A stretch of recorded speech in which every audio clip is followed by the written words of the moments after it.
सहाफ़ी हजरात, आज कायद मिल्लत हज़रत अल्लामा तौक़ीर रज़ा खान साहब कौमी सदर इत्तेहाद मिल्लत कौंसिल की क़यादत में ऐलान कर रहा हूँ, मेरी ये ज़िंदगी मुल्क और कौम की अमानत है। मज़लूमों की हिमायत जारी रहेगी। मीर जाफ़र और मीर सादिक मेरे इस जज्बा ईमानी से मुझे नहीं रोक सकते, चाहे वो ऑडियो वायरल करें या वीडियो वायरल करें। कायद मिल्लत अल्लामा तौक़ीर रज़ा खान साहब की क़यादत की साजिश को किसी साजिश का कोई खौफ नहीं है। मीर जाफ़र और मीर सादिक कान खोल कर सुन ले, मेरा दामन अल्हम्दुलिल्लाह पाक है। बस इसी के साथ मैं आपके और आपके मेहमान ख़ुसूसी के दरमियान नहीं हाइल होते हुए हज़रत से गुजारिश करूँगा कि आप अपने तासुरात प्रेस के सामने पेश करें। जो आज रामपुर आए हैं, जिस तरह से रामपुर में ये चल रहा है, मज़ारात को भी तोड़ा गया और ये जो उलमाओं के ऊपर जिस तरह से की गई, इसको क्या उलमा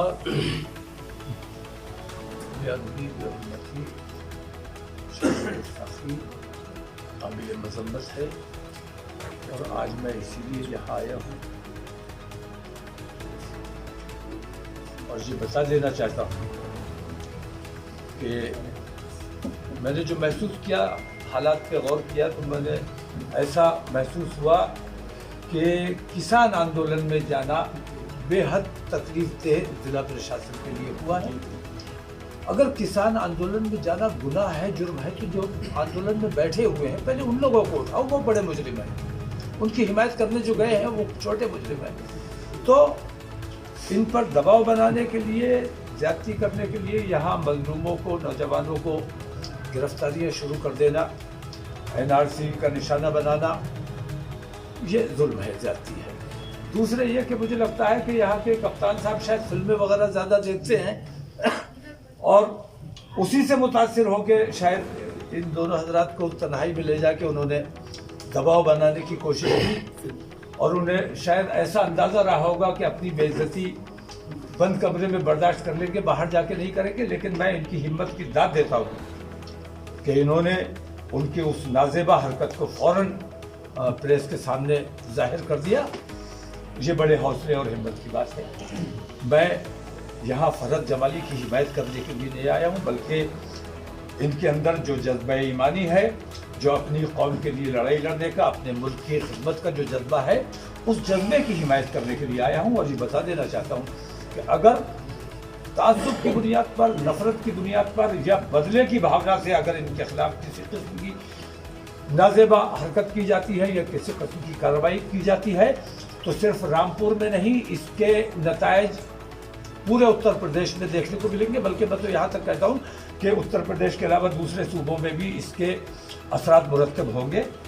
और अगर इन्हें गिरफ्तार करने की कोशिश की गई या झूठे मुकदमे लगाने की कोशिश की गई, तो हम लोग, तमाम लोग इनके हिमायत में गिरफ्तारी देंगे। जहाँ तक किसानों का ताल्लुक़ है, तकरीबन 3 माह से वो लोग सड़कों पर बैठे हुए हैं और हुकूमत जिस तरह गैर जिम्मेदार रवैया और गैर इंसानी रवैया अख्तियार किए हुए, ये निहायत तकलीफ है उन किसानों की। और वो किसानों की मांग नहीं है, बल्कि हर हिंदुस्तानी की मांग है। जो रोटी खाता है, वो चाहे 5 स्टार में बैठकर खाता हो, जो रोटी खाता है उसकी ये मांग है कि किसानों की मांगों को माना जाना चाहिए। ये मुल्क के मफाद में है, ये मुल्क के अवाम के मफाद में है। और उनकी अगर मांगे नहीं मानी जाती हैं तो पूरे हिंदुस्तान से उनकी हिमायत में हुकूमत की ये जिम्मेदारी है। हुकूमत ने उनको कहा कि ज़िद्दी हैं, ज़िद करते हैं। हुकूमत पेरेंट्स की तरह है, वालिदैन की तरह है, और वालिदैन की जिम्मेदारी है कि बच्चों की ज़िद को पूरा करें। बच्चे की ज़िद नाजायज़ नहीं है। मैं देख रहा हूँ कि वो बच्चे नहीं है, बल्कि हुकूमत बच्चा बनी हुई है और बेजा हट पे, बेजा ज़िद पर आमादा है। किसानों के वो तीनों कानून वापस लिए जाना ये मुल्क के मफाद में है। मैं हुकूमत से मांग करता हूँ कि एक फरहत जमाली के वहाँ जाने से आपको इतनी तकलीफ हुई है, हिंदुस्तान के मुसलमानों का बच्चा, बल्कि हिंदुस्तान के तमाम हिंदू मुसलमानों का बच्चा उन किसानों की हिमायत में खड़ा हुआ है। ये और बात है कि वहाँ नहीं गए हैं, लेकिन जो नहीं गए हैं वो भी उन किसानों की हिमायत में है और हम तमाम लोग इंशाअल्लाह किसानों की हिमायत के लिए तन मन धन से उनके साथ खड़े हुए हैं और इंशाल्लाह खड़े रहेंगे जब तक उनकी मांगे नहीं मानी जाएंगी। क्योंकि मैं ये महसूस करता हूं कि कोरोना ने उतना हमारे मुल्क का नुकसान नहीं किया, उतनी तकलीफ हमारे मुल्क को नहीं हुई है जितनी ये जो ज़ख़ीरा अंदोज़ी की खुली छूट दे दी गई है। ज़ख़ीरा अंदोज़ी की वजह से हमारे मुल्क में भुखमरी फैलने का अंदेशा है। कुछ लोगों की जेब भरने के लिए जो खुली छूट दी गई है ज़ख़ीरा अंदोज़ी की, ये हमारे मुल्क के लिए बेहद ख़तरनाक है, ये तमाम लोगों के लिए बेहद ख़तरनाक है। ऐसे कानून फ़ौरन वापस लिए जाने मुल्क के मफाद में है। हुकूमत को मुल्क के मफाद में सोचना चाहिए, ये नहीं सोचना चाहिए कि हमें तमाम लोगों ने जिता के भेजा है। इस किस्म के फैसले आपको, जैसे आपको जिताने का काम किया है, इस किस्म के फैसले आपको हराने का काम करें। जो उलेमाओं को नोटिस जारी किए हैं उस पर क्या कहना चाहेंगे? नोटिस जारी करना प्रशासन का हक है। कहीं अगर हमारे कानून से ऊपर, मैं कहता हूँ कानून से ऊपर कोई नहीं है। कानून के दायरे में कार्रवाई कीजिए, हम आपका भरपूर सहयोग करेंगे, फरज जमाली आपका भरपूर सहयोग करेंगे। लेकिन कानून की आड़ में आप अपने जाती फायदे हासिल करने के लिए, दबाव बनाने के लिए या ब्लैकमेल करने के लिए अगर कानून का सहारा लिया जाएगा तो इसको बर्दाश्त नहीं किया जाएगा। नोटिस जारी कीजिए, हम अपनी सफाई देंगे, अपना जवाब देंगे। और मैं ये कहता हूँ कानून के ऊपर से कोई नहीं है। वीडियो फुटेज की बुनियाद पर अगर कोई मुजरिम है, हम उसकी हिमायत करने कतई नहीं आएंगे। उसको गिरफ्तार करना चाहिए, उसको गिरफ्तार होना चाहिए। लेकिन आम आदमी को दबाने के लिए, डराने के लिए गिरफ्तारियां करना, नोटिस चस्पा करना, ये नामुनासिब है। इससे ज़िला प्रशासन को अपने आप को मोहतात करना चाहिए, क्योंकि इससे रामपुर में बेचैनी नहीं, इससे और अजला में भी बेचैनी बढ़ेगी। और अपने सूबे में अमन व अमान कायम रखना हमारी जिम्मेदारी है। हम हुकूमत का सहयोग कर रहे हैं, ज़िला प्रशासन का सहयोग कर रहे हैं। ज़िला प्रशासन की भी जिम्मेदारी है कि हमारे साथ सहयोग वाला रवैया रखें। हमारे उलमा की और इज्जतदार लोगों की अगर बेइज्जती की जाएगी, चोरों और डकैतों के साथ जो भाषा इस्तेमाल की जाती है, वो अगर हमारे उलमा के, हमारे मशाइख के साथ अगर उस भाषा का इस्तेमाल किया जाएगा तो उसे बर्दाश्त नहीं किया जाएगा। हज़रत ये 1.25 साल से ज़्यादा इस मामले को हो गया NRC, और उसमें सैकड़ों क्या हज़ार से ज़्यादा नौजवान को भी शामिल, लेकिन उसकी गिरफ्तारियाँ भी बंद हुई, जो कि नौजवान हैं और पढ़े लिखे लड़के भी, जिनका कहना यह है कि हम इसमें शामिल भी नहीं थे। अब उसके बाद उलेमाओं को किया गया, चूँकि उलेमा इनकी हिमायत कर रहे थे सरकार, इनकी प्रशासन की। इसके बाद तो ये तरीका कब बंद होगा, किस तरीके से, क्योंकि नौजवानों की इस पर ज़िंदगी खराब होगी। मैं बताता हूँ कि उस वक्त जो यहाँ एहतजाज किया गया NRC के खिलाफ, बहुत बड़ा एहतजाज बरेली में भी हुआ था, बल्कि दुनिया का शायद सबसे बड़ा एहतजाज था वो, और बहुत खैर खूबी के साथ, अमन के साथ अंजाम को पहुंचा। यहाँ रामपुर में ज़िला प्रशासन ने ये चूक की कि यहाँ के जो जिम्मेदारान थे, जो उलमा थे, उनको नज़रबंद कर दिया। अगर वो उलमा उस अवाम का जो एहतजाज करने सड़कों पर आई थी, उसको लीड करने का इन्हें मौका मिला होता तो शायद वो हादसा, वो गड़बड़ी यहाँ रामपुर में ना हुई होती। तो जिला प्रशासन के गलत फैसलों की वजह से बदअमनी होती है। अवाम कभी भी अपने ज़िले में बदअमनी नहीं चाहता है, तो अपनी गलतियों को अवाम पर थोप देना या हमारे उलमा पर थोप देना, ये मुनासिब बात नहीं है। ज़िला प्रशासन को सूझबूझ से काम लेना चाहिए। हम उनका हर किस्म का सहयोग करने को तैयार हैं।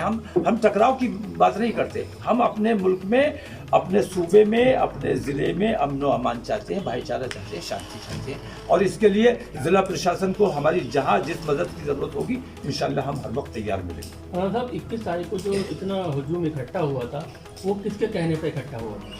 21 तारीख का 21 दिसंबर NRC में जो लोग जमा हुए थे, उलमा के ऐलान पे जमा हुआ था, और फिर उलमा को नज़रबंद कर दिया गया। उनको, उस अवाम को लीड नहीं करने दिया गया। उनको अगर उलमा कंट्रोल करते तो जो अफरा तफरी का माहौल बना वो शायद ना बना होता।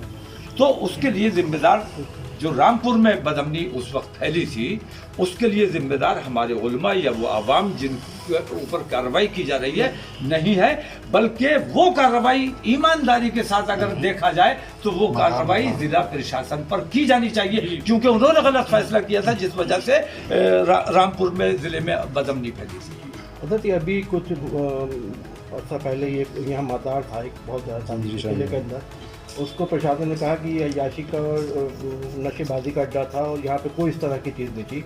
उसके हालांकि आपके यहाँ से भी उसको लेकर खिलाफ हुआ, उसके बाद थोड़ा बहुत प्रशासन ने रवैया अख्तियार किया। तो इस तरह की कार्रवाइयों को इंतज़ामिया से किस तरह की, क्योंकि ये अकीदे की बात है। अकायद में, आस्थाओं में हस्तक्षेप करना ये ज़िला प्रशासन का काम नहीं है। ज़िला प्रशासन का काम ये है कि जिसकी जो आस्था है, जिसकी जो अकीदत है, उसके मुताबिक उसे अमल करने दिया जाए। और अगर किसी किस्म का कोई हस्तक्षेप करता है तो ज़िला प्रशासन की जिम्मेदारी है कि उसे रोके।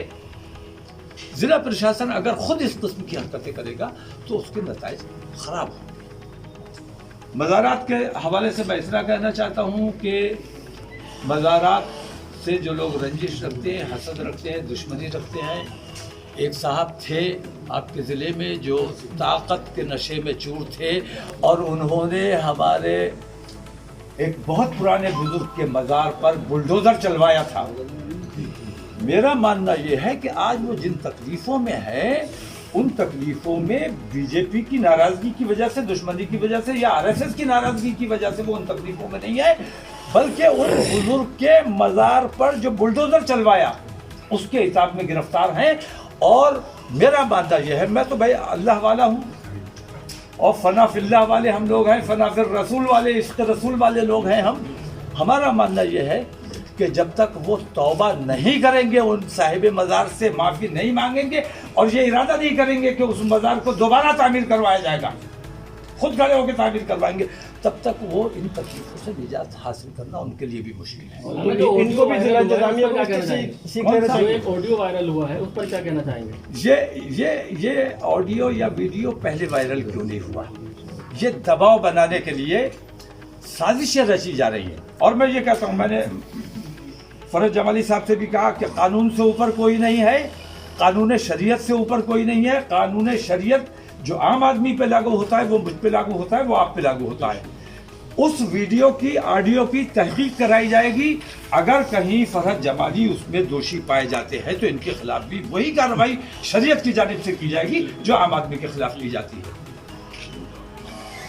कौन ये साजिश कर सकता है ऑडियो की? साजिश वो सब आपको पता है, वो तो आप जानते हैं। लोगों को प्रेस कॉन्फ्रेंस में बता, क्योंकि बंद कमरे में इनसे पहले कहा गया कि तुम्हारे लिए ये रखा हुआ है, ये आम किया जाएगा, तो उन्होंने खुद आम ना करके किसी दूसरे से, अपने पिट्ठू से किसी से उसको आम करवाया है। इस किस्म का ये जो मोबाइल रिकॉर्ड किए जा रहे हैं, ये अच्छी बात है। निजता का कोई पास लिहाज है इन लोगों को? जाती मामलात में और किसी के किरदार पर कीचड़ उछालना, ये तो अखलाक से कितनी गिरी हुई बात है। मैं इन्हें मुजरिम नहीं मानता, तहकीक होने तक मैं इन्हें मुजरिम नहीं मानता। तहकीक में अगर ये मुजरिम पाए जाएंगे, उनके साथ वही कार्रवाई होगी जो एक आम आदमी के साथ हो सकती है। लेकिन इसके पीछे, इस साजिश के पीछे जिला प्रशासन है, जिला पुलिस। जी बिल्कुल, जिला पुलिस को इस किस्म की कार्रवाई से परहेज करना चाहिए। CA/NRC के नाम पर जो मौलाना ये लड़के उठाए हैं, पिछले 1.5 साल से गिरफ्तारियां चल रही हैं और अब आवाम का कहना है कि आप अब उलमा के खिलाफ नोटिस को तब निकल कर आ रहे हैं, उलमा पहले नहीं ऐसा क्यों? मैं ये कह रहा हूँ, देखिए, किसान आंदोलन में ये ना गए होते तो इनके साथ जो कुछ भी हुआ वो ना हुआ होता है। तो आप किसी भी बात को लेकर किसी और मामले में आप फंसाने की कोशिश करते हो। आपको जिद और चिड़ ये हुई कि किसान आंदोलन में क्यों गए और उसकी वजह से आप NRC की गिरफ्तारी है और इन लोगों को नोटिस, ये कहाँ का इंसाफ है? ये अच्छी बातें हैं। जिला प्रशासन को ईमानदारी से काम करना चाहिए। इस तरह ब्लैकमेलिंग का जो रवैया इनका है, ये ठीक नहीं है। NRC के हवाले से मैं इतना कहना चाहूँगा, मैं अब भी कहता हूँ कि जो मुजरिम है उसको सज़ा मिलनी चाहिए। आम आदमी को इसमें नहीं सताया जाना चाहिए। NRC के मामले में किसी के हाथ में अगर पत्थर है, दोषी अगर है वो, उसके खिलाफ कार्रवाई करो। हम उसकी हिमायत करने नहीं आएंगे। लेकिन आम आदमी को अगर सताया जाएगा तो रामपुर नहीं, रामपुर के आसपास के अजला भी इसके खिलाफ मुहिम छेड़ेंगे। एहतजाज में शामिल होना क्या जुर्म है? एहतजाज करना जुर्म है। मैं तो ये कहता हूँ कि ये आपको जो देश प्रेमी कहते हैं, अगर गांधी जी ने एहतजाज ना किया होता, और कैसी हुकूमत, कैसी हुकूमत, ये तो हम ये समझते हैं कि हमारी अपनी हुकूमत है, गैरों की हुकूमत नहीं, हिंदुस्तानियों की हुकूमत है, हम हिंदुस्तानी हैं। लेकिन हुकूमत की गलत पॉलिसी के खिलाफ एहतजाज करना, धरना प्रदर्शन करना, ये गांधीवादी तरीका है और ये हमारा हक है, और इस हक से हमें कोई रोक नहीं सकता। हमारे साथ जबरदस्ती नहीं की जानी चाहिए। हमारा हक हमें मिलना चाहिए। एहतजाज करना हमारा, कानून बनाना तुम्हारा हक है, तुम करो अपना काम। एहतजाज करना हमारा हक है, हम अपना काम करेंगे। हमारी बात माने या ना माने, हमें अपनी बात रखने का हक है। बहुत बहुत शुक्रिया।